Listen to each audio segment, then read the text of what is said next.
what's going on is I'm attracting, doing well, attracting, but I'm having some distraction. Like things just go away, disappear. Like a wallet, like a phone, a coat, and a case of paper towels. I mean, meaningless things. I had a booklet of car washes, and I had a real treasure. I had the outside bag from a Crown Royal bottle. I love that bag, and I put my change in it, and I'd set it right there beside my seat in my car. And you need to know I live in the country, so people don't, I don't live next door to somebody. So there's nobody wandering the property. These things are just gone.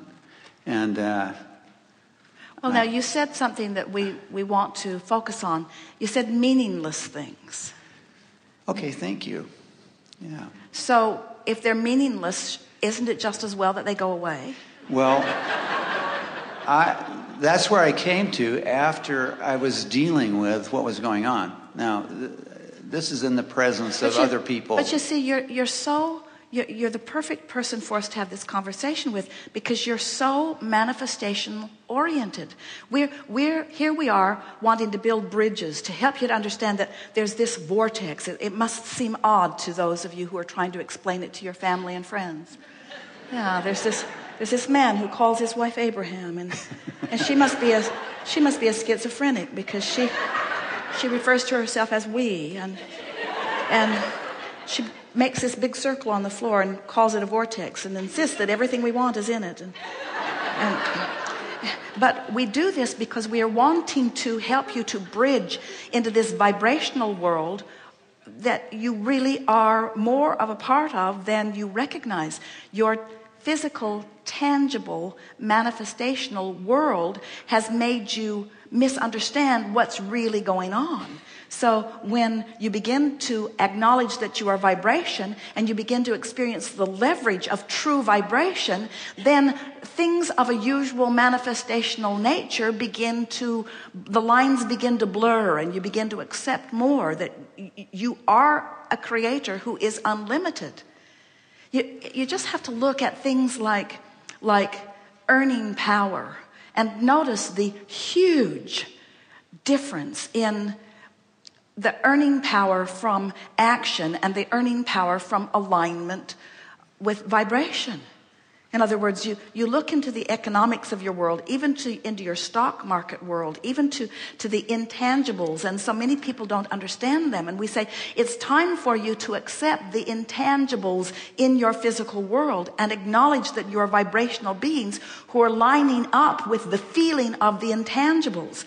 Because when you line up with the feeling of the intangibles, which means you take the manifestation out of the equation, now you're free, now you're unlimited. And it's our promise to you.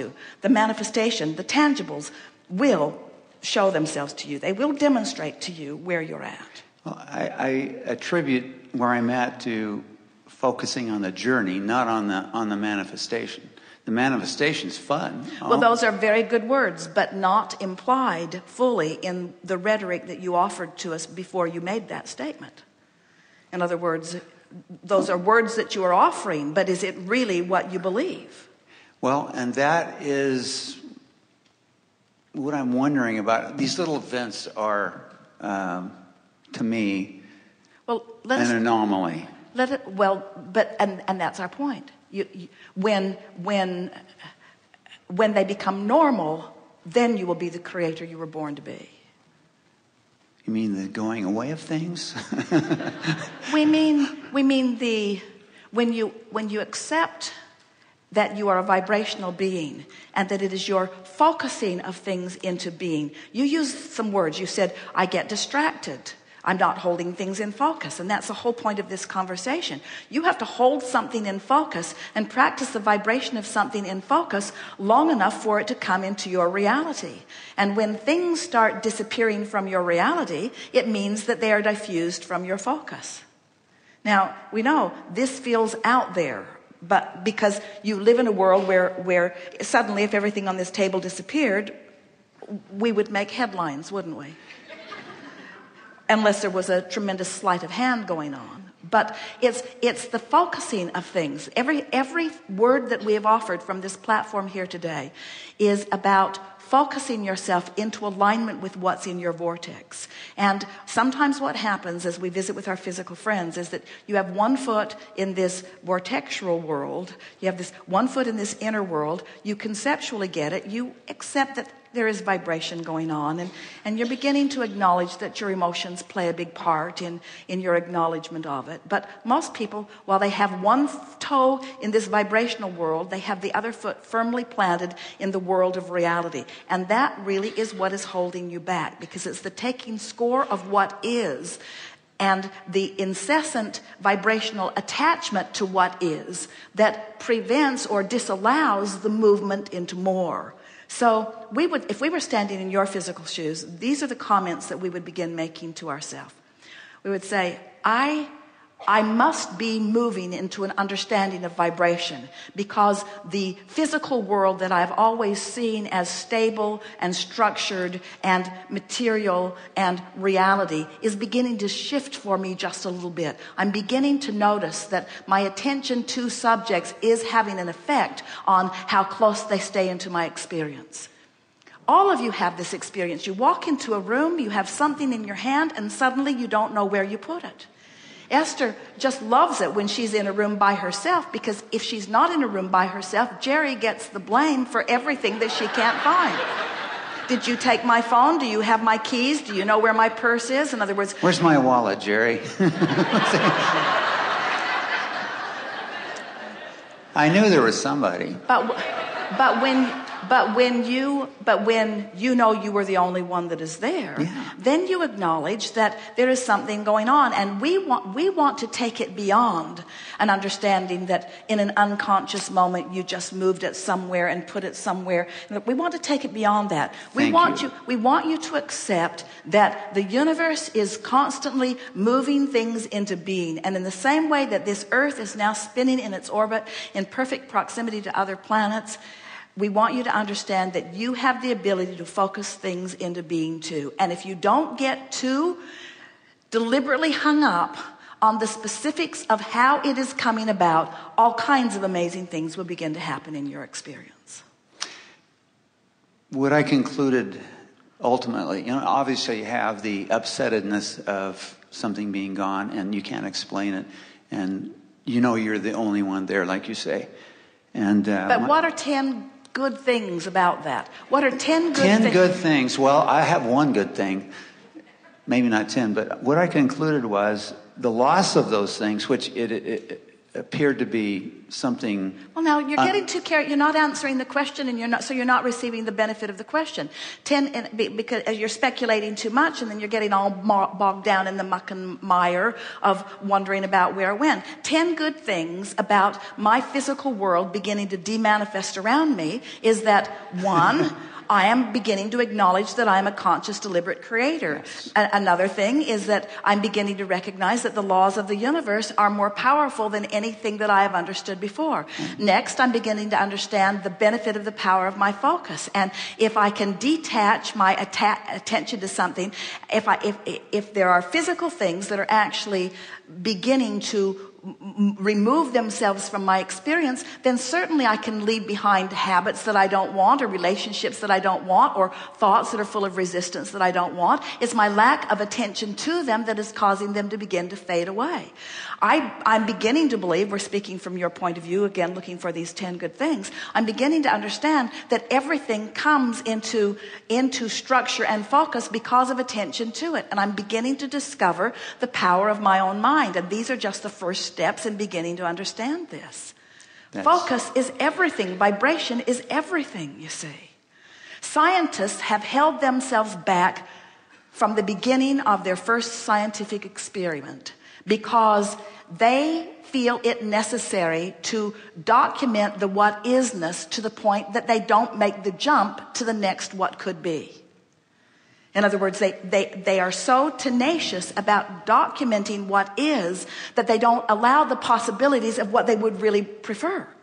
where if they could let go of that, what they prefer would come into being, and then they could examine it and explain after the fact how it got there, you see.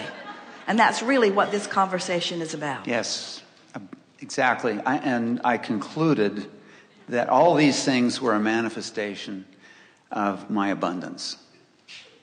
In other words, not caring about them, disregarding them, just moving forward in well, you keep wanting to bring the topic back to abundance, because lack of cash flow or lack of abundance is what is stuck in your vibrational craw.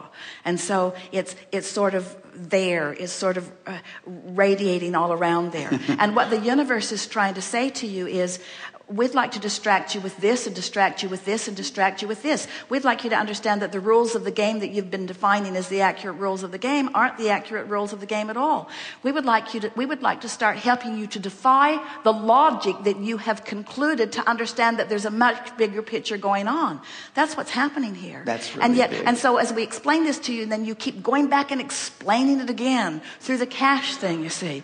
Your vortex is pregnant with a fortune, you see. It is. We're not just trying to impress you by giving you information that you want to hear. We never speak that which is not. It is pregnant with the abundance that you are seeking. You just have to relax and accept that it's there and watch for the evidence of it in new ways. In other words, the fairies of the universe, your inner being, are saying to you, it's not what you think, it's not what you think, it's not what you think, it's not what you think. And then you say, well, I've concluded.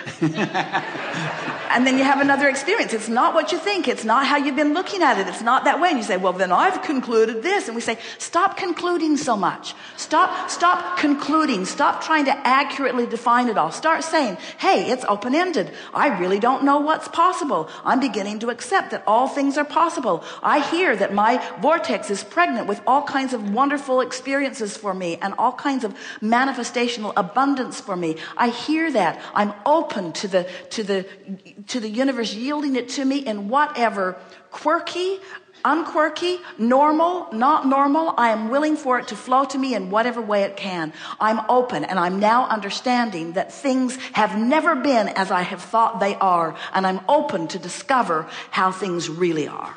I get it. That's the best. I'll go. But I hope that pregnancy doesn't turn into a teenager, you know? You're more trouble than you're worth.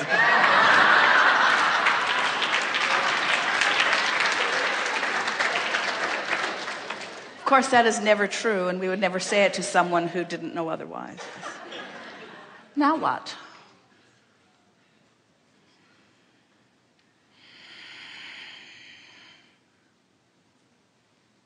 Yes.